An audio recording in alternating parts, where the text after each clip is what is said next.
Hello and welcome to another episode of Double J's List. If you get a chance, please like and subscribe. It would help me out a lot.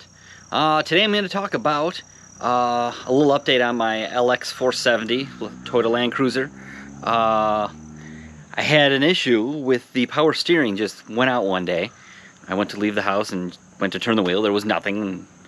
So I had it towed to my mechanic, and the mechanic, when he finally got to it, basically took a look at it under the hood and said, "This thing is so rusty, I don't want to work on it." He thinks that if he started taking the broken power steering line out that was broken, he would break other things and it would turn into a giant mess. So I brought it back home, drove it home without power steering, which is quite a task on a almost 6,000 pound truck.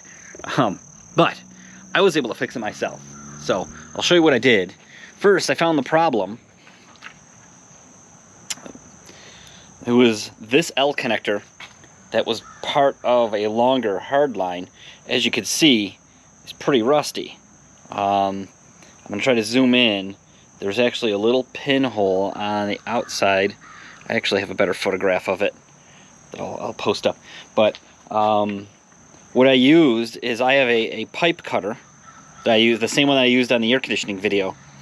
If you want to take a look at that.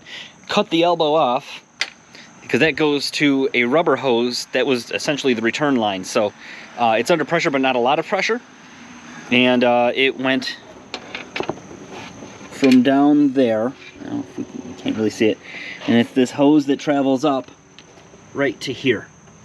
I just bought a longer hose and attached it at a different spot. It doesn't have the barb on the end like this does. So I use 2 hose clamps.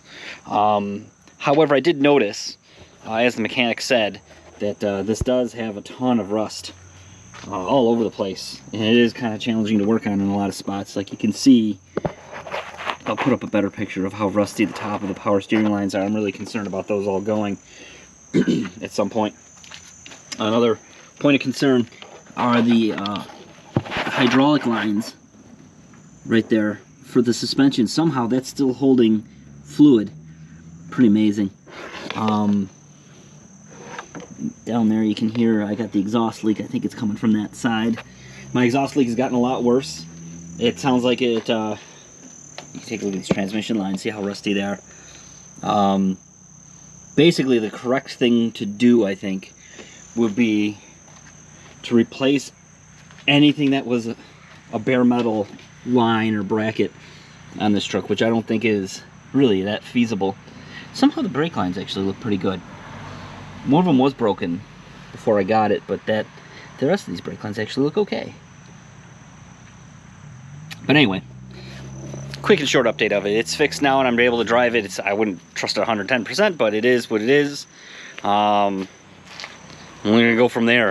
And it's basically just kind of a winter truck at this point, rather than something that's